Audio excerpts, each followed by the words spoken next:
Have you ever judged someone by their appearance? Meet Georgina, the quiet girl who rides an old bicycle to school and wears simple, second-hand clothes. Her classmates mock her, whispering cruel words behind her back. Little do they know, Georgina is not who they think she is. Beyond the school gates lies a life of unimaginable luxury, a mansion, private jets, and a loving family worth billions. But Georgina has a secret. She's searching for something money can't buy, true love and real friendship. Get ready for a story of humility, courage, and unexpected twists. Don't miss out on this emotional journey. Subscribe to African Folktale Story now, where legends come alive with powerful lessons for all. The morning sun cast a golden glow over the dusty roads of Nuru village. Georgina pedaled her old bicycle with ease, her face calm and serene. Her neatly braided hair swayed gently in the breeze, and her simple, worn-out school uniform clung to her slender frame. As she approached Nuru High School, she could already hear the familiar giggles and whispers. "Look! It's Georgina on her antique bike again," snickered Naomi, one of the wealthier girls in the school. "I bet she can't even afford a motorbike, let alone a car," added Victor, tossing a paper ball in her direction. Georgina ignored them as she parked her bike near the gate. She was used to the taunts, the cruel jokes, and the judgmental stares. Her classmates saw her as nothing more than a poor girl from the village. What they didn't know was that Georgina had chosen this life. Far from the school, hidden in the lush outskirts of the city, stood a magnificent mansion surrounded by sprawling gardens. Inside, Georgina's father, Mr. Elias Kamau, sat in his expansive office, discussing million-dollar deals. Mr. Kamau was a billionaire entrepreneur, known across Africa for his business empire. Georgina had grown up in this world of luxury. She had everything a girl could dream of: designer clothes, vacations in exotic places, and a loving family. But she had always felt a void. "Father," she had said one evening during dinner, "I want to live a simple life, at least for a while. I want to know what it means to work hard for what I have and to find people who value me for who I am, not for our wealth." Her father had hesitated but eventually agreed. And so, Georgina had enrolled in a local school under the guise of being a regular village girl. One rainy afternoon, as Georgina rode home, her bicycle chain snapped. She stopped by the roadside, trying to fix it.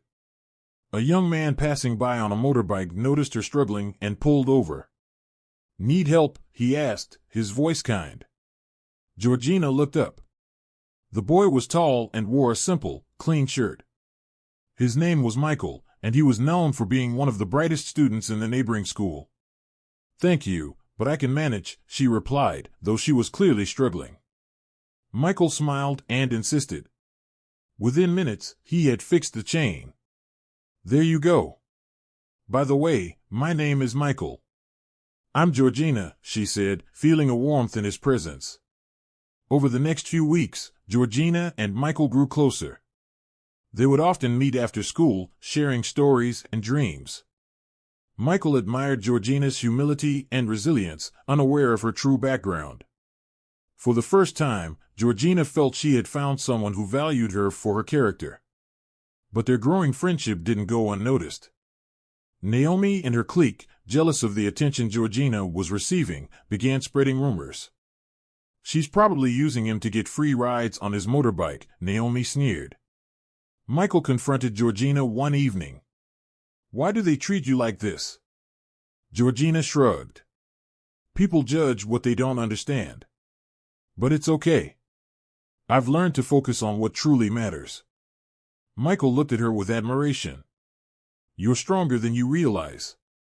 One fateful day, the school organized a talent show. To everyone's surprise, Georgina participated, showcasing her incredible singing talent. Her voice captivated the audience, leaving even her harshest critics speechless. After the show, a sleek black car arrived at the school gates. The chauffeur stepped out, holding an umbrella as Mr. Kamau emerged. "Father?" Georgina gasped. The entire school watched in shock as the poor bicycle girl was embraced by a man they recognized from TV and newspapers. Whispers filled the air. She's a billionaire's daughter? Naomi and Victor's faces turned pale. Michael, however, stood quietly, his eyes fixed on Georgina. When Georgina approached Michael the next day, she was nervous. "I'm sorry I didn't tell you the truth about my life. I just wanted to find people who cared about me for who I am." Michael smiled. "You don't need to apologize. You've shown me what true wealth really is: kindness, humility, and love." Enraged by the attention Georgina was receiving, Naomi devised a plan to humiliate her further. She gathered her clique and whispered, "Let's invite Georgina to the weekend party at Victor's place. We'll make sure she's exposed for the fraud she is." Naomi approached Georgina with fake kindness. "We're having a party this Saturday. You should come. It'll be fun." Suspicious, but wanting to give them a chance, Georgina agreed. Little did she know, the event would change everything. The party was in full swing when Georgina arrived, dressed in her modest clothes. The room fell silent, and whispers began. Why did she even come? Naomi sneered. Naomi took the microphone and announced, "Let's play a game. Everyone shares something interesting about themselves."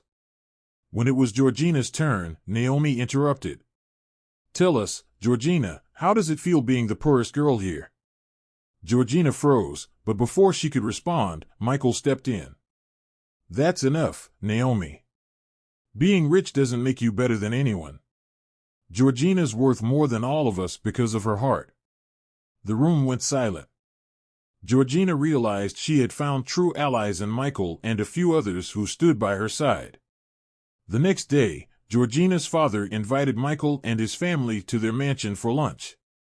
Michael was astonished by the grandeur but remained his humble self. "You've raised an amazing daughter, Mr. Kamau," Michael said. "Thank you, but it's her heart that shines the brightest," Mr. Kamau replied. Their bond deepened, and Georgina realized that she no longer needed to hide her identity. Her classmates' opinions no longer mattered. She had found her true friends and a love that was pure and genuine. With the newfound confidence from her supportive friends, Georgina threw herself into a school project that required collaboration with her peers. The project was to improve the local library and provide better resources for students in the village. Georgina took the lead, organizing fundraising events and rallying her classmates to contribute their time and effort. To her surprise, Naomi begrudgingly joined the initiative, and while their interactions were tense, Georgina remained polite and professional. Michael, ever the dependable friend, stood by Georgina's side, helping her navigate the challenges of managing such a large-scale initiative. As the project progressed, Naomi began to see a different side of Georgina. She witnessed her dedication, her ability to inspire others, and her genuine care for the community. One day, during a break, Naomi approached Georgina. "I misjudged you," Naomi admitted. "You're nothing like I thought. I'm sorry for how I've treated you." Georgina looked at Naomi, surprised by the apology. "Thank you for saying that. It means a lot." From that day, Naomi started changing. While she still had her moments of pride, she began working earnestly on the project, earning the respect of her classmates. To celebrate the completion of the library project, the school organized a festival. Students and teachers gathered to unveil the renovated library. Georgina was asked to give a speech, and she stood confidently before the crowd. "This project was a reminder that no matter where we come from, we all have something valuable to contribute," she said. "When we work together, we can achieve great things."